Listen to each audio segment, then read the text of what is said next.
Kembali lagi diperlihatkan dengan Dong Haiwan yang pada saat ini menunggu kemunculan orang-orang aliansi Dosian, lalu di sampingnya pada saat ini ada Li Chu dan Li Chu benar-benar merasa takjub dengan Dong Haiwan, mendengar Dong Haiwan yang pada saat sebelumnya kehilangan miliaran origin Qi pada saat ini Li Chu benar-benar terkejut. Dengan penuh penasaran Li Chu pada saat ini bertanya kepada Dong Haiwan berapa banyakkah origin Qi yang pada saat ini dimiliki oleh senior. Tidak ada pasokan origin Qi di tempat hukuman para dewa dan bintang 7 aliansi Dosian yang akan datang ini berada di tahap menengah.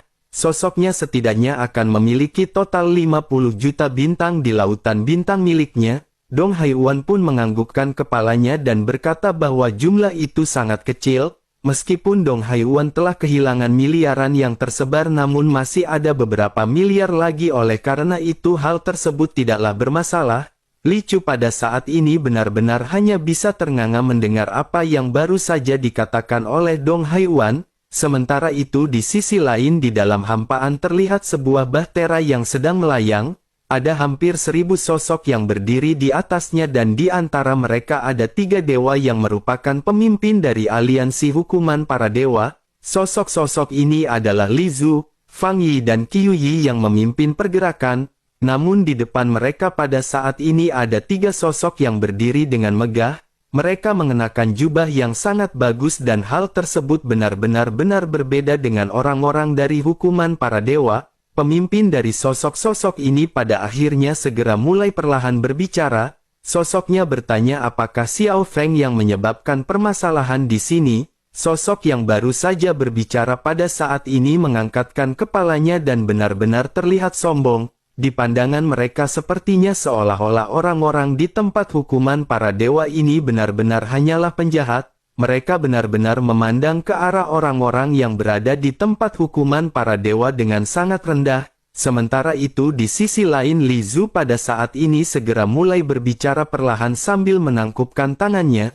Li Zhu berkata bahwa Xiao Feng memang membuat keributan di sini tetapi itu tidak mempengaruhi keseimbangan di sini. Mendengar apa yang dikatakan oleh Li Zhu pada saat ini Qiu Yi dan Fang Yi tampak sedikit gugup dan jelas benar-benar khawatir. Li Zhu pada saat ini tidak mengatakan yang sebenarnya dan mereka berdua pada saat ini benar-benar hanya bisa terdiam. Sementara itu pemimpin yang baru saja berbicara pada saat ini sedikit mengangkat alisnya. Sosoknya lanjut berkata apakah yang dikatakan oleh Li Zhu memang benar? Mengapa apa yang dikatakan oleh Li Zhu ini berbeda dengan yang telah dirinya dengar? Dirinya telah mendengar bahwa Xiao Feng ini membuat banyak keributan dan bahkan diam-diam membuka lebih dari 10 segel penjahat. Li Zhu pun seketika sedikit terkejut mendengar apa yang baru saja disampaikan oleh sosok ini. Li Zhu pun berpikir di dalam hatinya bahwa secara logika orang-orang ini tidak akan mengetahui mengenai hal tersebut. Hanya ada satu hal yang mungkin menyebabkan berita ini bocor yakni adanya seorang pengkhianat. Li Zhu berpikir bahwa semua ini pasti dilakukan di antara 2 orang yakni Qiu Yi ataupun Fang Yi. Tampaknya di antara mereka ada yang memberontak dan melaporkan permasalahan tersebut ke aliansi Dosian. Jika tidak aliansi Dosian benar-benar tidak akan bisa mengetahui informasi tersebut. Adapun mengenai utusan lainnya jika Li Zhu tidak memerintahkannya tentu saja mereka tidak akan berani berbicara. Melihat Li Zhu yang pada saat ini terdiam pada akhirnya sosok pemimpin ini kembali mulai berbicara. Sosoknya berkata meskipun Li Zhu adalah penegak hukum di aliansi hukuman para dewa sebaiknya Li Zhu jangan melupakan pada saat yang sama mereka juga masih seorang penjahat. Jika dirinya benar-benar memiliki niat jahat lainnya akhirnya dirinya benar-benar akan berujung dengan sesuatu yang sangat tragis. Setelah perkataan dari pemimpin ini terdengar Li Zhu pun seketika gemetar. Li Zhu tersenyum masam dan buru-buru menangkupkan tinjunya sembari membungkuk. Li Zhu lanjut berkata tentu saja Li Zhu tidak akan berani melakukan hal tersebut. Selain itu Xiao Feng memang telah membuka banyak segel dari para penjahat tetapi semuanya telah diselesaikan dengan baik. Tidak ada dampak buruk yang terlalu parah yang terjadi di tempat hukuman para dewa. Selain itu Li Chu juga pada saat ini ingin bertanya kepada para tuan apakah mereka datang ke sini untuk membawa Xiao Feng pergi kali ini. Mendengar hal tersebut pemimpin itu pun segera berkata bahwa karena Xiao Feng mengganggu tempat hukuman para dewa itu adalah sebuah kejahatan dan hal tersebut harus mendapatkan hukuman. Menanggapi apa yang dikatakan oleh pemimpin tersebut, Li Zhu pada saat ini sedikit merenung sebelum akhirnya terus bertanya. Li Zhu bertanya, bukankah Xiao Feng ini adalah yang mulia dari aliansi Dosian?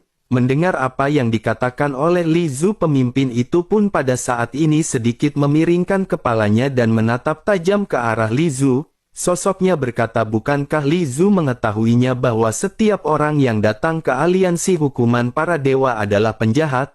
Menanggapi hal tersebut, Li Zhu pada saat ini kembali bertanya, jika begitu permasalahannya orang yang datang ke sini terlebih dahulu yang bernama Luo Tian, apakah dirinya juga seorang penjahat? Begitu Li Zhu mengatakan hal ini, pemimpin itu pun perlahan menoleh untuk menatap ke arah Li Zhu dengan tatapan dingin. Li Zhu pun buru-buru menurunkan kepalanya sementara sosok pemimpin pada saat ini segera mulai kembali berbicara. Pemimpin tersebut berkata bahwa Li Zhu tidak perlu mengetahui mengenai semua hal yang berada di aliansi Dosian. Bukankah pemimpin aliansi Dosian bebas melakukan apapun yang dirinya pikirkan dan Li Zhu tidak perlu mengetahui apapun itu? Li Zhu yang masih menundukkan kepalanya pun segera berkata bahwa dirinya sesungguhnya tidak bermaksud menyinggung Tuan, hanya saja Li Chu pada saat ini benar-benar sangat bingung dan dirinya mohon untuk dimaafkan. Pemimpin itu pun menghela nafas sebelum akhirnya mengalihkan topik pembicaraan dengan bertanya, apakah Xiao Feng ini benar-benar ada di Malaikat Jatuh? Li Zhu pun kembali menangkupkan tangannya dan berkata bahwa Li Zhu tidak akan berani menipu Tuan. Pemimpin itu pun segera meredakan kemarahannya kepada Li Zhu sebelum akhirnya lanjut berkata bahwa jika Xiao Feng tidak ada di tempat tersebut, Li Chu benar-benar akan membayar semua ini dengan nyawanya. Mendengar hal tersebut, baik Li Zhu, Qiu Yi dan Fang Yi pada saat ini hanya bisa terdiam dan mengikuti semua perintah dari pemimpin tersebut. Sementara itu di sisi lain sosok Xiao Yan pada saat ini sedang duduk bersila di tengah inti bumi. Di sini terdapat sisa sumber energi yang berasal dari Dong Haiyuan yang diserap oleh Xiao Yan. Ini dapat dikatakan merupakan berkah besar bagi seorang dogat manapun. Tubuh Xiao Yan pada saat ini menyerap semua energi yang berada di sekitar dan Xiao Yan tampak seperti lubang hitam.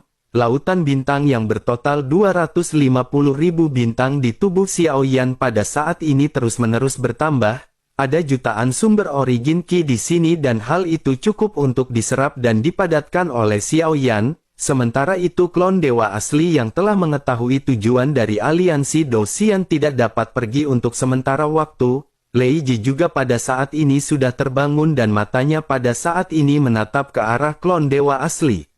Lei Ji pada saat ini segera bertanya apakah Xiao Yan akan terus menyembunyikan bahwa dewa asli adalah tiruan Xiao Yan. Mendengar hal tersebut, klon dewa asli pun seketika menoleh ke arah Lei Ji. Klon dewa asli berkata bahwa Xiao Yan tidak akan bisa menyembunyikannya terlalu lama. Tetapi Xiao Yan juga masih belum perlu mengeksposnya ke hadapan semua orang, terlebih lagi Xiao Yan juga belum mengetahui mengenai klon ini dengan jelas. Dengan begitu maka Xiao Yan berpikir sebaiknya Xiao Yan pada saat ini harus berhati-hati. Selain itu Xiao Yan juga pada saat ini berpikir bahwa avatar atau klon tiruan Xiao Yan ini hanyalah tubuh fisik yang telah mencapai tingkat keabadian. Jika ada kesempatan bukankah akan sangat indah jika Xiao Yan bisa merebut sesuatu keadaan dan mencapai keabadian seutuhnya? Mendengar hal tersebut Lei Ji pada saat ini sedikit mengerutkan kening dan segera menyadari apa yang dipikirkan oleh Xiao Yan. Namun Lei Ji juga pada saat ini tidak tahu bahwa ketika Xiao Yan mendapatkan tubuh klon dari dewa asli, Xiao Yan benar-benar hampir kehilangan nyawanya. Tidak hanya kehilangan nyawanya sendiri tetapi Xiao Yan juga kehilangan nyawa dari 100.000 orang. Selain itu bantuan besar dari dewa jahat dan yang mulia juga benar-benar ikut berperan. Namun meskipun Lei Ji tidak mengetahuinya tetapi Lei Ji pada saat ini memiliki gambaran setelah merasakan kekuatan dari klon dewa asli. Lei Ji pada akhirnya segera berkata kepada Xiao Yan bahwa jika tebakannya benar tentang klon dewa asli, Xiao Yan mungkin pada saat itu hampir kehilangan nyawanya. Klon dewa asli pun seketika tersenyum dan berkata, bukankah jika Xiao Yan tidak memasuki sarang harimau, Xiao Yan tidak akan bisa menangkap anak harimau? Mendengar hal tersebut, Lei Ji pada saat ini segera memperingatkan Xiao Yan dengan sungguh-sungguh. Lei Ji berkata bahwa Xiao Yan benar-benar telah berada di jalan putus asa, namun Xiao Yan benar-benar sangat beruntung karena pada akhirnya Xiao Yan mendapatkan apa yang Xiao Yan inginkan. Keberuntungan yang Xiao Yan dapatkan kali ini bukan berarti keberuntungan akan datang setiap saat, oleh karena itu Xiao Yan harus tetap berhati-hati dan jangan terlalu serakah.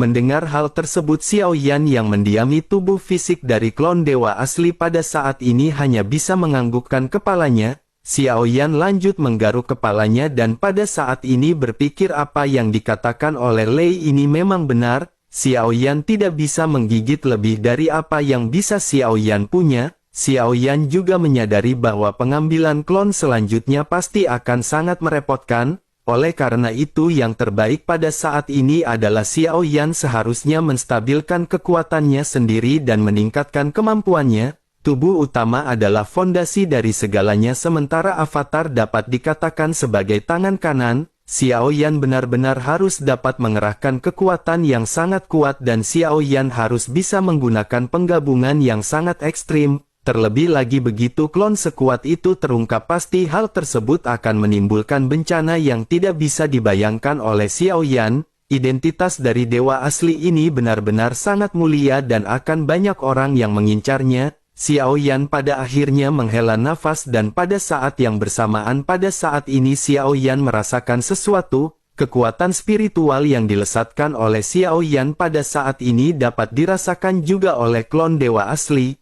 Klon dewa asli pun menatap ke arah langit dan pada saat ini bergumam sepertinya dirinya masih perlu bertemu dengan mereka. Dirinya ingin melihat apa yang pada saat ini ingin dilakukan oleh orang-orang dari aliansi Dosian. Setelah selesai berbicara pada akhirnya sosoknya mulai bergerak. Dengan satu hentakan kakinya pada saat ini sosoknya segera melangkah dengan keras ke atas. Sementara itu di atas langit pada saat ini celah hitam seketika terbuka. Sebuah bahtera segera keluar dari celah dengan hampir 1000 sosok yang muncul di atasnya. Di antara mereka ada Li Zhu, Fang Yi dan Qiu Yi yang semuanya hadir. Mereka adalah anggota terkuat dari aliansi hukuman para dewa dan mengelola seluruh tempat hukuman para dewa. Mereka tidak biasa terlihat sama sekali dan mungkin sudah sekitar 1000 tahun sejak mereka terakhir muncul di sini.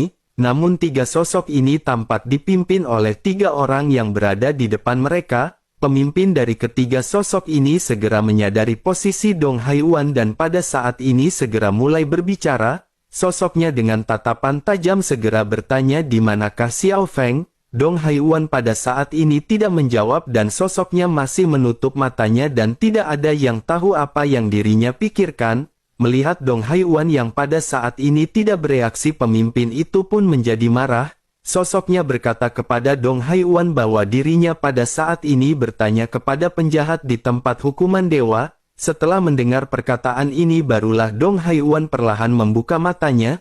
Tatapan Dong Haiyuan pada saat ini langsung tertuju kepada sosok pemimpin dari aliansi Dosian. Bersamaan dengan Dong Haiyuan yang melakukan hal tersebut pada saat ini pemimpin dari aliansi Dosian merasakan niat membunuh yang kuat. Sosoknya pada saat ini benar-benar terkejut dan dirinya secara alami merasakan perasaan terancam di dalam hatinya. Dirinya menyadari ada sesuatu yang salah dan pada saat ini dirinya segera menggertakkan gigi. Meskipun dirinya pada saat ini merasa sedikit takut tetapi tentu saja dirinya pada saat ini tidak bisa kehilangan wajah. Sosoknya pada saat ini berusaha tetap tegak dan segera kembali mulai berbicara. Sosoknya bertanya siapakah nama dari penjahat ini. Dirinya adalah Jenderal Tentara Surgawi dari aliansi Dosian. Oleh karena itu tolong beritahu dirinya di manakah Xiao Feng pada saat ini berada. Dengan begitu maka dirinya akan dapat terhindar dari segala permasalahan. Mendengar apa yang dikatakan oleh pria tersebut Dong Haiyuan pada saat ini menyipitkan matanya. Dong Haiyuan lanjut berkata bahwa dirinya hanyalah seorang Dogat Bintang 7. Dirinya benar-benar ingin tahu bagaimana Dogat Bintang 7 ini berani menjadi begitu sombong. Terlebih lagi apakah dirinya berpikir aliansi Dosian akan benar-benar bisa menjadi pendukung mereka? Begitu selesai berbicara pada saat ini tekanan yang tidak kasat mata dari Dong Haiyuan tiba-tiba menyebar. Dong Haiyuan tidak perlu memancarkan lautan bintangnya karena ketika lautan bintang mencapai beberapa miliar tekanan ini saja benar-benar sudah sangat cukup untuk meremukkan mereka semua. Pada akhirnya hampir 1000 sosok termasuk 3 dewa pada saat ini berlutut pada saat yang bersamaan, tidak terkecuali 3 orang pemimpin dari aliansi Dosian yang pada saat ini menyemburkan seteguk besar. Darah pria yang sebelumnya berbicara pada saat ini juga tidak menyangka bahwa dirinya benar-benar akan menendang lempengan besi sekeras itu hari ini. Sosoknya pada saat ini segera berteriak bahwa penjahat ini benar-benar berani. Mereka adalah orang-orang utusan dari aliansi Dosian dan jika dirinya berani membunuh mereka dirinya benar-benar dapat dikatakan melawan aliansi Dosian. Jika mereka mati maka dirinya pasti akan dibalas oleh aliansi Dosian. Mendengar hal tersebut Dong Haiyuan pada saat ini tersenyum dan lanjut mulai berbicara. Dong Haiyuan berkata karena mereka berpikir seperti itu maka mereka benar-benar orang yang bodoh. Mereka benar-benar tidak memiliki kekuatan dan mereka benar-benar berani pamer di depan Dong Haiyuan. Mereka mengandalkan orang lain untuk berbicara sombong dan berpura-pura kuat di tempat ini. Karena dirinya telah mengatakannya maka hari ini Dong Haiyuan akan menghabisi mereka. Dirinya juga benar-benar ingin melihat betapa hebatnya aliansi Dosian ini. Begitu perkataan Dong Haiyuan selesai terdengar pada saat ini pemimpin dari aliansi Dosian merasakan angin hawa dingin yang datang mendekat. Sosoknya pada saat ini melotot melihat sosok Dong Haiyuan yang bergegas melesat ke arah mereka. Dong Haiyuan pada saat ini bersiap melesatkan pukulan dan hal tersebut membuat mereka merinding. Pemimpin dari aliansi Dosian ini sadar bahwa hanya dengan pukulan ini saja sepertinya mereka akan segera berubah menjadi daging cincang. Mata pemimpin itu pun seketika bergetar dipenuhi dengan ketakutan dan dirinya segera meraung meminta pemimpin aliansi untuk menyelamatkannya.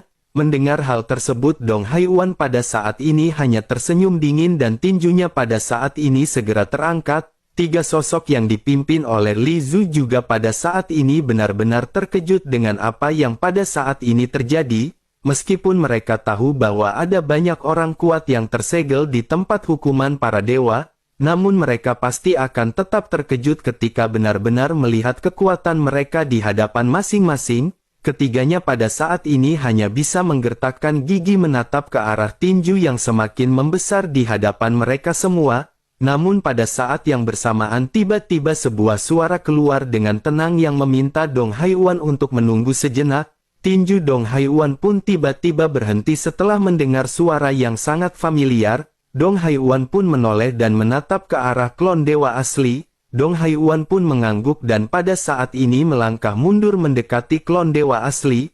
Pada saat yang bersamaan dirinya juga pada saat ini segera menarik tekanan tidak terlihat miliknya. Sekelompok orang akhirnya pulih dan mereka pada saat ini memandang ke arah sosok Xiao Yan yang nongol. Xiao Yan juga pada saat ini memandang ke arah pemimpin dari aliansi Dosian yang terlihat terengah-engah. Xiao Yan pada akhirnya berbicara dengan dingin ketika bertanya mengapa mereka mencari Xiao Feng. Berbicaralah dengan hati-hati dan jangan berbohong. Jika mereka berbohong mereka tidak akan selamat di saat berikutnya. Pemimpin aliansi Dosian yang sudah basah oleh keringat pada saat ini menatap ke arah Xiao Yan dengan perasaan ngeri. Sosoknya berenung sejenak sebelum akhirnya mulai menjelaskan kepada Xiao Yan. Dirinya berkata-kata bahwa dirinya hanya diperintahkan untuk mengkonfirmasi hidup dan mati dari Xiao Feng. Jika Xiao Feng masih hidup maka mereka harus menghabisinya. Xiao Yan pun menatap pemimpin tersebut dengan dingin dan bertanya apakah ini adalah perintah dari Jin Wuye. Mendengar apa yang ditanyakan oleh Xiao Yan sosok itu pun seketika hanya bisa terdiam. Xiao Yan pun mengerutkan kening dan pada saat ini segera berteriak agar si pria menjawab pertanyaan Xiao Yan. Mendengar apa yang dikatakan oleh Xiao Yan pada saat ini pemimpin tersebut mendengus dingin. Sosoknya masih terlihat sombong dan berkata bahwa dirinya takut jika dirinya mengatakannya hal tersebut akan membuatnya takut. Xiao Yan pada saat ini merasa sangat kesal dan tanpa banyak basa-basi sosok Xiao Yan melangkah maju. Xiao Yan dengan cepat menamparkan wajah si pemimpin dan tiba-tiba semua gigi pria tersebut benar-benar rontok. Pria itu pun seketika terhuyung dan menstabilkan sosoknya sebelum akhirnya dirinya segera menatap ke arah Xiao Yan dengan tatapan penuh kengerian. Sementara itu Xiao Yan pada saat ini berkata sungguh sangat beruntung Xiao Yan masih bisa mengendalikan kekuatannya, jika tidak maka kepalanya akan pergi meninggalkan tubuhnya berjalan-jalan, sebaiknya pada saat ini dirinya jangan mengatakan omong kosong seperti itu lagi ketika menjawab pertanyaan. Pemimpin itu pun seketika mengerti bahwa Xiao Yan pada saat ini benar-benar tidak ingin bercanda. Sosoknya dengan penuh ketakutan pada akhirnya segera menjelaskan bahwa itu adalah perintah dari pemimpin aliansi Dou-Xian bernama Jin Taiwei. Xiao Yan pun seketika mengerutkan kening karena ini adalah kali pertama Xiao Yan mendengar nama ini. Xiao Yan tanpa sadar segera menyebutkan nama Jin Taiwei dan Xiao Yan sedikit merenung. Xiao Yan berpikir ternyata pemimpin dari aliansi Dou-Xian saat ini bernama Jin Taiwei. Namun Xiao Yan juga pada saat ini bertanya-tanya mengapa pemimpin dari aliansi Dou-Xian ingin menghabisi Xiao Yan. Mungkinkah dirinya telah mengetahui identitas sebenarnya dari Xiao Yan? Hati Xiao Yan pada saat ini menegang ketika Xiao Yan memikirkan mengenai hal ini. Pemimpin aliansi Dou-Xian ini secara alami tidak biasa, tidak peduli bagaimanapun kelihatannya sepertinya tidak ada alasan baginya untuk menghabisi Xiao Yan. Terkecuali jika identitas Xiao Yan terungkap barulah semua itu terasa masuk akal, namun jika tujuannya adalah untuk menghabisi Xiao Yan bagaimana mungkin dirinya hanya mengirim seorang dogat bintang 7, mungkinkah pada saat ini pemimpin dari aliansi Dou-Xian hanya sedang menguji Xiao Yan? Xiao Yan pada akhirnya bergumam di dalam hatinya ketika memikirkan hal ini sepertinya pemimpin ini benar-benar berkomplot melawan Xiao Yan. Secara alami yang dimaksud oleh Xiao Yan pada saat ini adalah sosok yang mulia, sepertinya Jin Taiwei ini benar-benar ingin menghapuskan jejak yang mulia dari dunia ini. Setelah Xiao Yan merenung sejenak pada akhirnya Xiao Yan segera kembali menatap sosok pemimpin aliansi Dou-Xian. Xiao Yan pada saat ini berkata ternyata Jin Taiwei lah yang mengirim mereka. Jika begitu permasalahannya dirinya pada saat ini ingin mengajukan satu pertanyaan lagi. Apakah yang mengatur kepergian Xiao Feng ke tempat ini adalah Jin Wuye? Begitu mendengar hal ini pemimpin itu pun tiba-tiba mengangkat kepalanya dan menatap ke arah Xiao Yan sambil mengerutkan kening.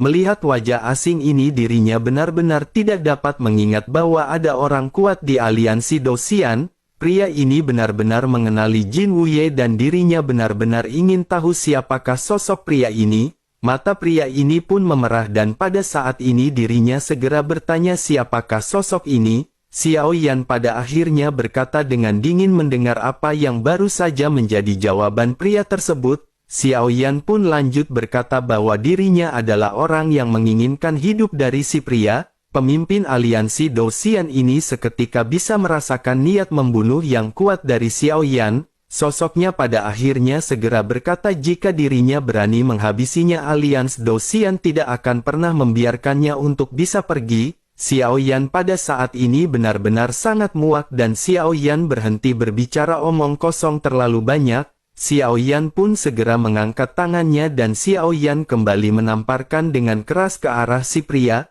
Kepala si pria itu pun seketika meledak di tengah-tengah ketakutannya. Begitu jiwanya terlepas dari raganya pada saat ini Xiao Yan juga membuka mulutnya dan langsung menelan jiwa tersebut. Dua orang lainnya pada saat ini benar-benar sangat ketakutan melihat apa yang terjadi di hadapan mereka. Li Zhu dan yang lainnya juga pada saat ini memiliki ekspresi yang sangat muram. Baru pada saat inilah Fang Yi dan Qiu Yi mengetahui bahwa orang di hadapan mereka ini benar-benar kuat. Dilihat dari tindakannya juga sepertinya orang ini tertarik pada pemimpin dari aliansi Dou-Xian. Dirinya bahkan tidak menampilkan perasaan takut sama sekali ketika disebutkan nama pemimpin dari aliansi Dou-Xian. Sementara itu setelah menghabisi jenderal dari aliansi Dou-Xian ini Xiao Yan tidak lagi mengambil tindakan.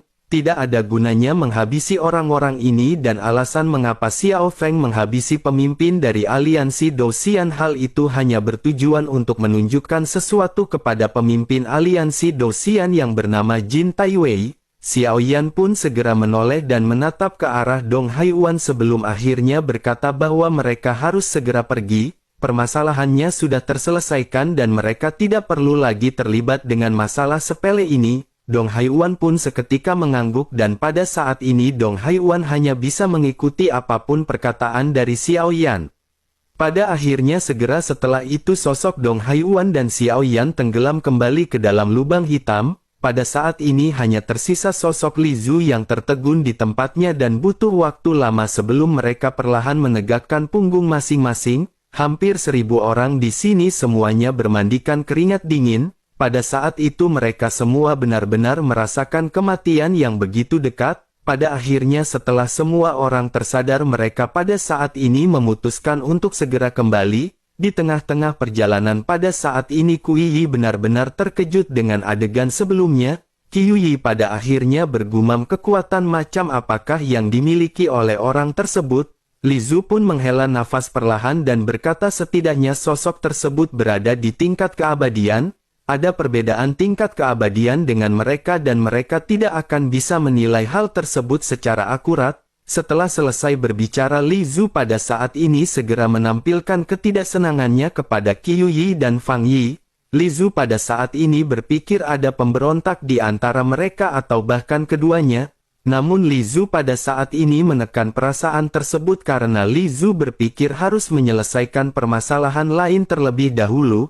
Li Zu pun segera menoleh dan sedikit menangkupkan tinjunya ke arah dua sosok dari aliansi Dou-Xian yang tersisa. Li Zu pun segera bertanya apakah mereka pada saat ini masih ingin memburu Xiao Feng. Mendengar apa yang ditanyakan oleh Li Zu keduanya pada saat ini segera tersadar dan mulai menjawab. Salah satu di antara mereka berkata bahwa mereka pada saat ini hanya bisa mundur terlebih dahulu. Dirinya akan segera melaporkan kejadian ini ke pemimpin aliansi Dou-Xian. Para penjahat yang berani membunuh Jenderal Tentara Surgawi benar-benar akan segera mendapatkan hukuman. Mendengar hal tersebut pada saat ini sosok Li Zu pada akhirnya seketika mengangguk. Setelah itu Li Zu pun segera mengantar keduanya untuk beristirahat. Namun hal tidak terduga pada saat ini segera terjadi dengan kedua sosok yang pada saat ini tiba-tiba dihabisi oleh Li Zu. Melihat apa yang dilakukan oleh Li Zu, Fang Yi pada saat ini segera mulai berteriak. Sosoknya berkata bahwa Li Zu benar-benar berani menghabisi orang-orang dari aliansi Dou-Xian. Bukankah dengan begitu maka Li Zu benar-benar mencari kematian? Mendengar teriakan dari Fang Yi pada saat-saat ini sosok Li Zu hanya tersenyum dan menatap tajam ke arah Fang Yi. Sementara itu di sisi lain kematian dari para jenderal ini tentu saja diketahui oleh para bawahannya. Mereka yang bertugas menjaga giok kehidupan pada saat ini seketika menemukan sesuatu. Melihat 3 giok yang pada saat ini hancur pada akhirnya beberapa sosok pada saat ini segera melaporkan hal tersebut kepada Jin Wuye. Begitu Jin Wuye menerima kabar ini Jin Wuye pun hanya bisa menghela nafas dan pada saat ini sedikit merenung. Setelah beberapa saat Jin Wuye pada saat ini terlihat sedikit marah. Jin Wuye pada akhirnya tanpa sadar bertanya apakah ada seseorang yang bisa membunuh seorang Dogat bintang 7. Bahkan meskipun ada yang bisa melakukannya tetapi siapakah orang yang begitu berani menyentuh orang-orang dari aliansi Dou-Xian? Tempat hukuman para dewa ini tidak lebih dari sekelompok orang-orang yang merupakan penjahat. Jin Wuye pun segera melambaikan tangannya dan pada saat ini segera memberikan perintah. Jin Wuye memerintahkan seseorang untuk mengirim pesan kepada Ran Tao. Biarkan Ran Tao memimpin 10.000 pasukan untuk menghancurkan orang ini. Sosok Xiao Feng sudah tidak lagi berguna bagi Jin Wuye oleh karena itu dirinya tidak perlu lagi memperhatikannya. Mendengar perintah dari Jin Wuye ini pada akhirnya semua bawahan pada saat ini mulai bergegas. Berita bahwa Dogat bintang 7 tahap menengah dari aliansi Dou-Xian telah mati di tempat hukuman para dewa juga seketika menyebar dengan cepat. 10.000 pasukan surgawi juga pada saat ini benar-benar telah sampai di pintu masuk tempat hukuman para dewa. Sebuah kekuatan besar pada saat ini dapat dirasakan dari pria yang bernama Ran Tao yang merupakan pemimpin pasukan ini. Pada akhirnya 10.000 pasukan yang dipimpin oleh Ran Tao ini segera menghilang. Kali berikutnya mereka muncul, mereka pada saat ini sudah masuk tempat hukuman para dewa. Ran Tao pada saat ini tanpa banyak basa-basi segera berteriak dengan tajam. Ran Tao bertanya di manakah orang yang bertanggung jawab atas tempat hukuman para dewa. Setelah hening beberapa saat pada akhirnya sesosok pada saat ini segera bergegas keluar. Sosok tersebut segera berkata bahwa Li Zhu Fangyi dan Qiu Yi adalah penanggung jawab dari tempat ini. Namun mereka semua telah pergi ke Malaikat Jatuh bersama dengan orang-orang dari aliansi Dosian. Mendengar hal tersebut Ran Tao pun kembali berteriak dengan tajam. Ran Tao memerintahkan mereka untuk membawa pasukan Ran Tao ke Malaikat Jatuh sesegera mungkin. Sementara itu di sisi lain Li Zhu dan yang lainnya tentu saja mengetahui informasi mengenai kemunculan orang-orang aliansi Dosian. Setelah mendapatkan pesan ini Li Zhu dan yang lainnya pada akhirnya memutuskan untuk kembali ke Malaikat Jatuh. Di tengah-tengah perjalanan pada saat ini Qiu Yi kembali berkata sepertinya mereka benar-benar tidak bisa kembali. Tampaknya permasalahan ini benar-benar menjadi semakin besar. Mereka tidak lagi bisa mengatasinya dan sepertinya mereka harus membuang ide-ide mereka. Sebelumnya mendengar hal tersebut pada saat ini Li Zhu seketika memandang ke arah Fang Yi dengan tatapan tegas. Li Zhu berkata bahwa dirinya tahu Fang Yi yang membocorkan berita ini. Namun ini bukanlah waktu untuk berdebat dengannya karena mereka memiliki hal yang lebih penting. Mari mereka menyelesaikan permasalahan ini nanti dengan perhitungan dari Li Zhu. Mendengar hal tersebut Fang Yi pada saat ini segera berkata bahwa dirinya hanya memberitahu secara garis besarnya kepada mereka. Jika dirinya benar-benar mengungkapkan semua rencana dari Li Zhu, apakah menurut Li Zhu dirinya pada saat ini masih bisa bernafas? Li Zhu hanya bisa mengerutkan keningnya dan Li Zhu pada saat ini segera mengabaikan sosok Fang Yi. Sementara itu Qiu Yi juga pada saat ini memandang ke arah Fang Yi dengan tatapan marah. Jika Li Zhu dan Qiu Yi pada saat ini menyerang Fang Yi tentu saja Fang Yi benar-benar akan mati. Tetapi mereka pada saat ini memiliki permasalahan lain dan masih membutuhkan satu sama lain. Mereka pada akhirnya hanya bisa mengikuti pengaturan yang ada dan menunggu apa yang akan terjadi selanjutnya di kisah perjalanan Bude Yanti yang akan segera naik haji.